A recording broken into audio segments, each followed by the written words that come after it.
Hi, my name is Allie Andrzejewski, and I'm a student at California Southern University. The disorder that I've chosen to discuss is Generalized Anxiety Disorder.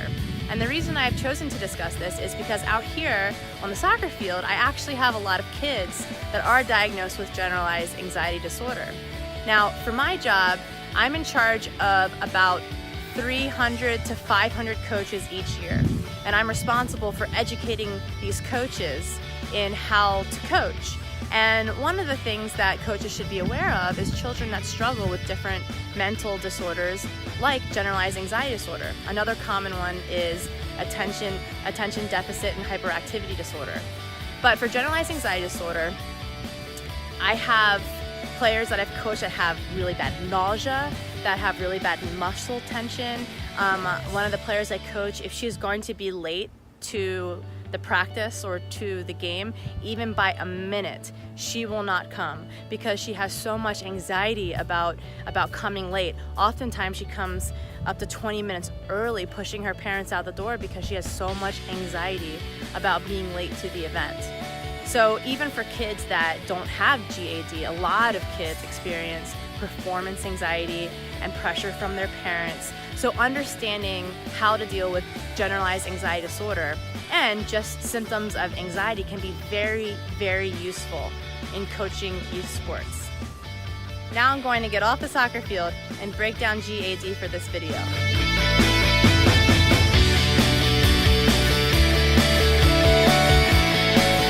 To diagnose someone with generalized anxiety disorder, it is really important to understand the diagnostic criteria that the DSM-5 presents. Now, even for a soccer coach, of course I don't recommend my coaches go diagnosing players with mental disorders, but it can be helpful just to understand, to look in the DSM-5, which has a lot more useful information than simply the diagnostic criteria, to understand what they're up against when they're dealing with a kid that has GAD, like my player who cannot be a minute late for practice or a game.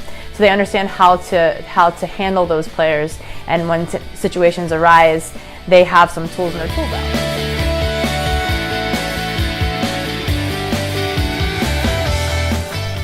According to the DSM-5, someone with generalized anxiety disorder has to qualify in 3 of 6 of the following symptoms. So a few of these can be really difficult for coaches. One is irritability. A player could be irritable and you may think that they're upset with you as a coach or they're not having fun at practice, but this could just be a symptom of their GAD. Another is restless or really keyed up, which can also be difficult for coaches if the player is causing distraction at practice. Another one of these is that a player's mind could just go blank and like they're trying to focus on you but they're not really hearing anything you're saying, and then as a coach you're repeating instructions. So that's another thing that can be difficult for coaches to deal with, and again, understanding these symptoms is really important for coaches because it will help them handle these players rather than just getting frustrated with them over something that the players really can't control. For me as a coach, one of the symptoms that can be really difficult to deal with is players who are experiencing fatigue as a result of their GAD. I am all about work ethic, so when players come to practice and they appear to be lazy, it doesn't take much for me to get on them.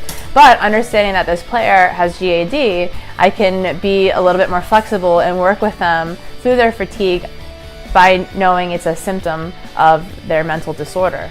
Muscle tension and sleep disturbance are 2 of the other symptoms that a person with GAD may show. Sleep disturbance can affect their ability to perform in a game if they're not getting proper sleep at night and their body's not able to recover. Muscle tension can result in them being more prone to pulling a muscle if their muscles are all tense and now they're trying to run around a soccer field. So these are 2 definitely for coaches to also be aware of.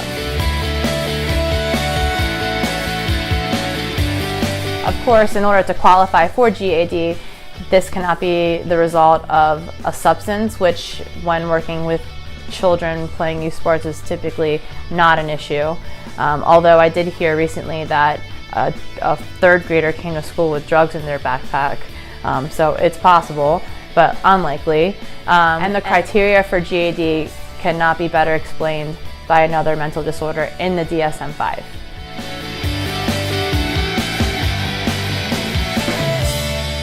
As a sports psychologist and a soccer coach, I spend the majority of my time with my players on the field.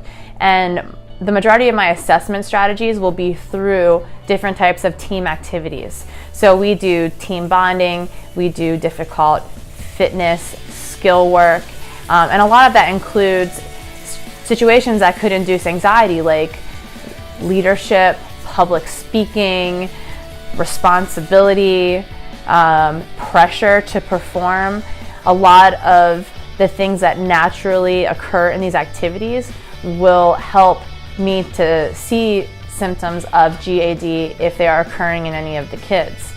Also, I have a very open and transparent relationship with the parents on the teams that I coach. And I encourage the coaches that I work with to maintain a very open line of communication with the parents, because if something is going on at school or if something is going on at home that the child's having difficulty with, it could be something that we can work on at soccer practice. So if I have a child who experiences distraction in school, like they can't pay attention to the teacher, at soccer practice, I will have them work on different concentrating techniques. Like every time their focus wanders, I tell them, say, focus, focus, concentrate. And they work on coaching themselves. So it's important to have that collaborative relationship with the parents. With all of this information, the kids that have different types of issues like ADHD or GAD typically stand out, and I already find out that they have been diagnosed usually from the parents in my collaborative efforts with them. To treat generalized anxiety disorder, there are a couple different things you can do. One is to treat it with medication, and that would be benzodiazepines and antidepressants. And that's not something as a psychologist that I would do, but it is something that I could recommend. And I would encourage parents to have their child, see a doctor and see what that doctor thinks appropriate medication would be. For my part, I would focus on cognitive behavioral therapy. And that would include helping players to identify the triggers, what is causing their anxiety, so that they can start to prepare when they are in a situation that they know that this is a situation that could potentially cause them to have anxiety. And then the key would be to introduce techniques to help them calm themselves when that situation occurs. So 3 to 5 deep breaths just to calm down, or maybe they need to walk off the field and take a minute, calm themselves down before they come back to practice. Yoga is something that I do with my teams to help bring awareness to the body and help bring calming to the mind, and just generally helping coaches to understand that when players are experiencing symptoms of generalized anxiety disorder or anxiety, the key is not to amp them up or put more pressure on them, but try to get them to calm down. And that can be, like I said, really difficult. Let's say if the player is fatigued, that presents as lazy, or the player is irritable, which presents as disrespectful.